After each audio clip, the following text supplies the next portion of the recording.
have Hadney Alexander with me here today. Hey, Hey, Hadney. hey. She is from Norfolk, Virginia salon called G Patton Salon. And I just wanted to talk with Hadney today about her experiences for 2020, COVID-19. It hit us like a ton of bricks. Hadney, tell me your initial feelings when the governor shut us down. It was like March, right? Yeah, so we probably just like every other stylist, it initially we were of course shocked. Mm-hmm. I think the shutdown would have been okay for us as stylists because we've never had a break. So True. it was actually great to have a break. It's just the lack of payment. Yes. And we were so grateful to finally receive unemployment, Yes. which was like in May. So I Yeah, think this, right. It came yeah, like it 4 weeks or 5 weeks yeah, out. yours is 4 weeks. That's good. Ours was months later.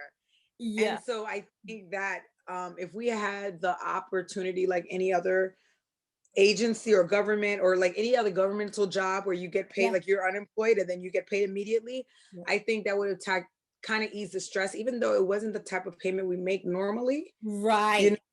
you get to a point where you realize in life that anything at this point to minimize some of the bills would be nice. Absolutely. So we were thankful, just like you said, but it Yeah, was still a hit. it was It was definitely definitely ahead. a hit. You have a husband, you have a family. I have a Yeah. small son, so we're still having to take bills don't stop. No. Nothing stops. We still have to have things to take care of. And so when COVID-19 hit and shut us down, our income stopped. Like you said, thankfully we got that little bit, but I'm Yeah. thankful for it. I'm thankful Yeah. for it. So Yeah. tell me what were you prepping before you went back to go back? Was there any preparation that you did? Yeah. So for me, it's kind of like going into the unknown. It was kind of Yes. like going into the unknown. You get to a point where you get very comfortable and feel safe being at home. Yes. Um, Yeah. you're like, Yeah. I can live off of 158 a week that the governor gives me. I Absolutely. need Absolutely. $1,000 a week. That's fine. But Right. you get to a point where you are in fear of not your only yourself being sick, but Yeah. what to do to prepare for your clients. Like, what is the atmosphere and energy going to be? So Yeah. I found myself spending hundreds and hundreds of dollars on things PPE. from, yes, like plastic uh aprons and like things for my clients. And I have a thermometer and I have, of course, mask galore, and you have cleaning supplies are almost like, very Girl. challenging to find, but you need like a lot of that in our environment. So that, the fear of the unknown, the fear of Yes. feeling, do you even want me anymore? Having like half your clients not even want to go get their hair done because Yeah. they're like, exposure is a lot. It was very Right. overwhelming. It was crazy, right? Yeah, But just like you, while I was sitting at home, I had a box or two coming from Amazon every day. I was yeah, getting masks, I was getting shields, I was getting wipes, just everything, like you said, plastic capes, and just trying to make sure that they were safe. I was safe. And like you said, it was the unknown until we went yeah. back. So once you went back, how was it different? Speak on how it was different. You already mentioned the thermometer. Talk a little bit about the changes that you made once you went back into the salon. For our salon, working with a mask and moving and wiping, we love the clean part. I love the Yeah. cleanliness. We Yeah. love, that's nice. That's actually like a breath of fresh air. Yeah. Um, but it was exhausting energy. We were exhausted, like Like two jobs. three.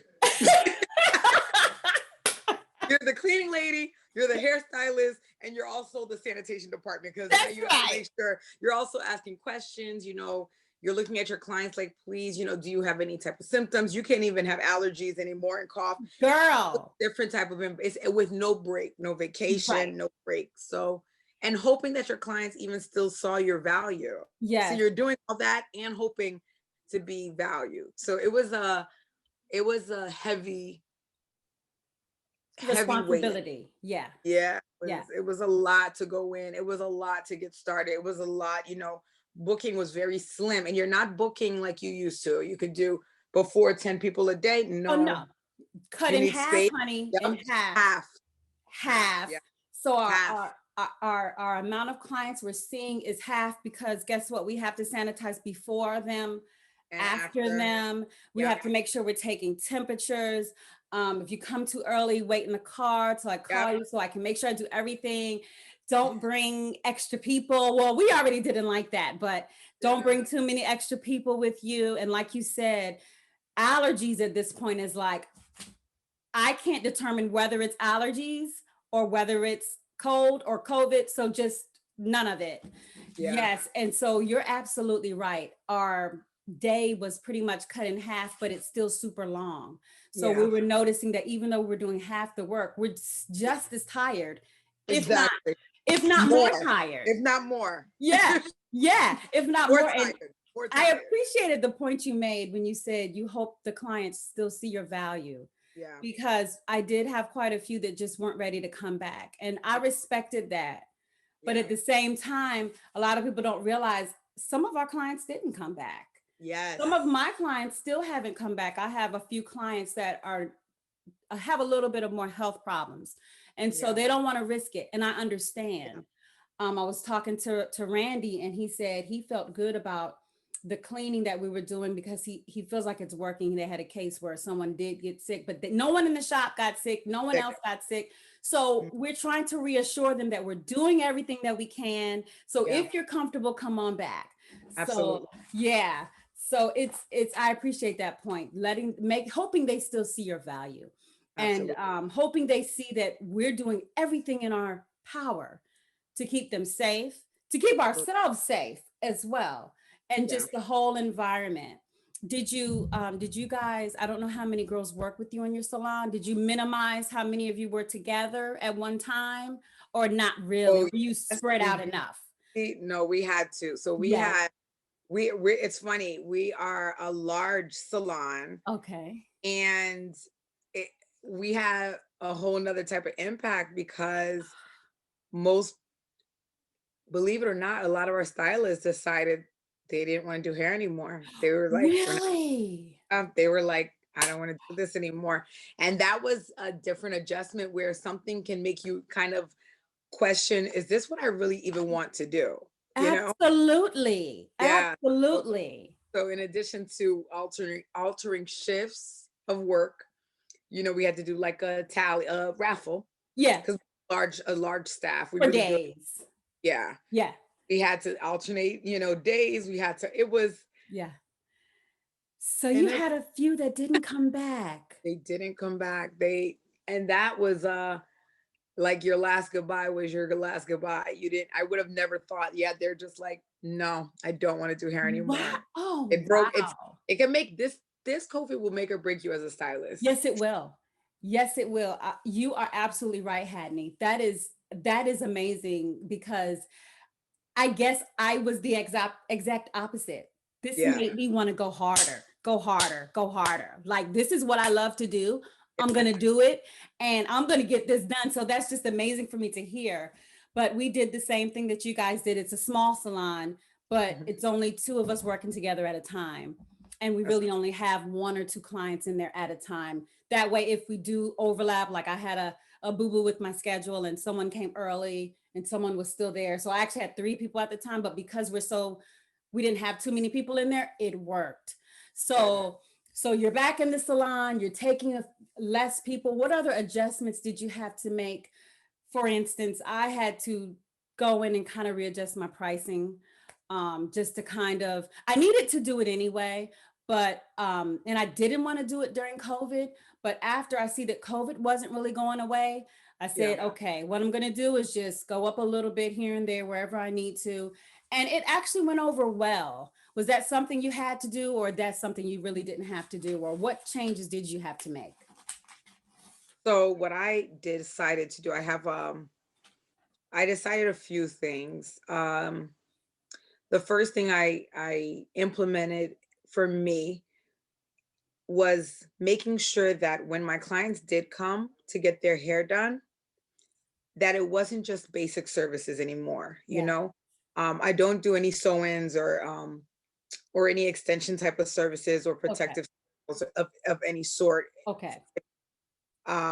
So with that being said, everything for me is natural hair care, healthy hair care. So I had to make sure that when they did come in, you have to get the works. I know. Like, Yes. so I instead Steam of, treatment. yes, everything Yes. that being a la carte, it is all bundled. And so Ah, when you're booking, because you can't get in as often, you can't, like, right. you may just, things have changed. You Where it used to take an hour, I'm blocking out two. Right. So it's like per person. So now I have it where they have a bundle experience where Yes. this is their time, because now I don't have the time to be like, okay, next person, all right, let's go. No, now That's it's like right. uh the spa for hair. Yes. I Yes. Then I also realized with COVID and being off that I wanted to prioritize what was priority, Ma'am. Um, so I was able to hire a manager, like a marketing manager for Yeah, media. you mentioned that to me. Okay. Yeah, I did, because that you get to a point in life where you understand that working is a lot, but living is important too, Absolutely. So you kind of have to set whatever is a priority. So my Yeah. clients, it was like, you are a priority, and you cannot come here to do something that you could have done at home, Yeah. that you've been doing at home for months. Yeah. So when you come here, I need you to know that you're getting a certain type of professional services. So now Yeah. it's bundled versus just a basic shampoo and blow dry. Yeah. It's like, Yeah. what else can I do for you that you weren't doing at home? And I need Yes. you to see that. And that's what Yes. I did to change. Yes. And especially with natural hair, um, the natural hair industry, a lot of them, because they weren't coming to us over that COVID-19 period, like, we got to detox your hair now. I mean, it's so much going on with your hair, whatever you were doing to it. We got to go in and, like you said, give it that spa treatment, because you Yeah, may not be able to get in 2 weeks. exactly. Like maybe Oh, before. Yeah, it's going to be longer now that I'm going to see you. So I need to make sure that you're squared away until you come back. But then when you come back, you might need another, whatever, so that I gotta, get your hair right where I need it to be. It's a lot. It's a lot. COVID-19, like you said, it'll make you or break you in this industry.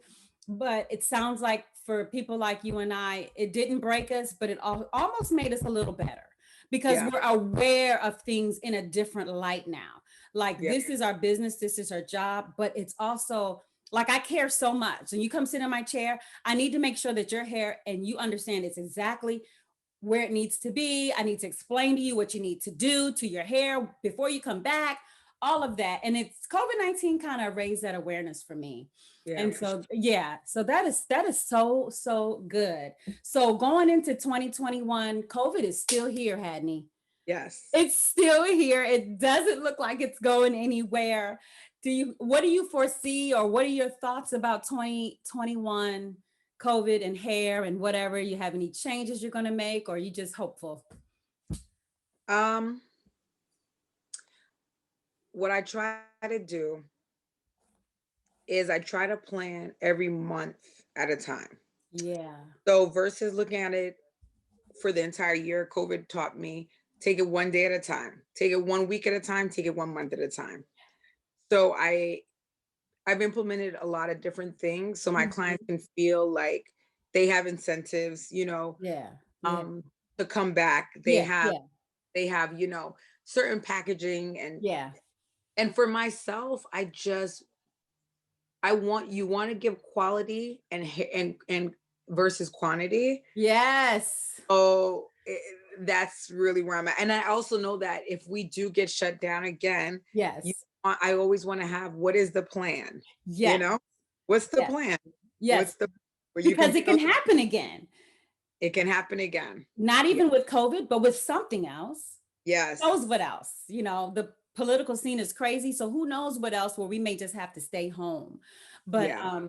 that's right. And so, like you said, a month out, do you have them book a month out and that's it? Or do they book a little further out? I have always done only 30 days. At one Okay. point I was doing 60, but Right. now I'm back to 30 days. And the only reason with that is I want to always make sure that if I'm exposed, or I don't want Yes. to have to cancel everyone. Like, like that time frame within a month is just enough where if I have to make an adjustment, I You can can. refer them to other stylists, That's like right. my network of stylists that I have, and make That's sure that right. they're okay without it being like, okay, now I'm 60 days, I'm trying to rotate 60 days. Yes. Like I need it Yes. to be controlled. It's a more controlled Absolutely. schedule. Absolutely. That 30 days is more, like you said, of a controllable time frame. If you get sick, if anybody in your family is exposed, or I mean, it's kind of made me think too, even for vacation purposes. What if I just want to be off? I can do it because I'm only booked out 30 days as opposed to I'm committed for 60 days or longer than that, a year. Yeah. Randy said they used to book him out a year. I'm like, oh my goodness, what if you want to make plans? So yeah, so that's definitely good. That's definitely good. Thanks for talking to me though, Hadney. I really appreciate your perspective. That was Yeah. really interesting. Some of the things you said I hadn't even thought about myself. But I wanted to bring awareness to our world, what we as stylists go through, because like I said, we were considered non-essential. And that was kind of crushing because it's like non-essential, people need us. but Yes. but we got shut down and we had to overcome. And so I just wanted to speak to you and see how you. I don't know what has happened. I don't know if everybody is tired. Maybe because I get my hair done all the time too. I Yeah. think something happened and everyone now it's overbooked. It's not even like normal. It's actually more than I was before for me, to me, I would say before COVID, because I think everybody is fatigued. Yeah. Everyone just needs like a Yeah. normal. They're like, I am tired of shampooing my own hair in my shower. Oh yeah, I thought I it was just me. know. So No. tired, and I don't know whether it's because what we spoke about before, that we're giving our all to each client so intensely. But I thought I was doing that before, but now I have more time to actually focus on that one client. So Yeah. maybe it is a little bit more draining in a sense. I don't know. But yeah, Yeah. I'm really tired. Like, yeah, Yeah. There's super no break. tired. There's no break. There's no break. It's a eat, sleep, work, repeat. Yes, that's You know, it. That's really. it. And then like a lot of people don't realize, we as stylists, although we're doing someone's hair, it's a slightly physical job, but it's a mental job as well. It So that is. mental pool, a lot of people don't think about. They sit in our chair and they sometimes drop a load on us while they're in that chair. And we take it and we handle it because we're used to it, but it can be draining. But Yeah. I have been loving the results, of what COVID-19 did for me. And I can see that you as well have thrived from it, and you're coming out of it just fine. But I appreciate you talking to me and sharing your perspective. Thank you so much. Yeah, I appreciate it.